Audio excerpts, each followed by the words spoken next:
You've been able to control Soundcheck with Python for a few years now, but this release brings an optional module that lets you call custom Python functions from a Soundcheck sequence. This makes it really easy to pass data and variables between Soundcheck and other devices or programs.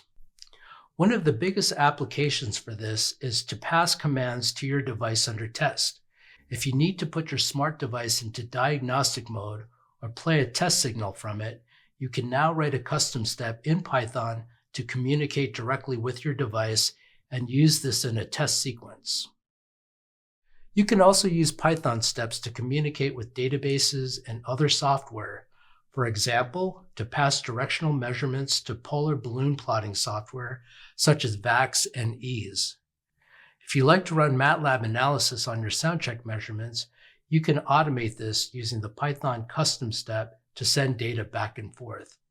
This is an alternative to using custom VIs in LabVIEW. Using Python custom steps simplifies programming and maintenance, as there's no need to own LabVIEW, program in LabVIEW, or update custom steps with each new release.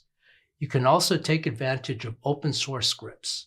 Python integration is an optional module and can be added to any Soundcheck system when you upgrade to the latest version.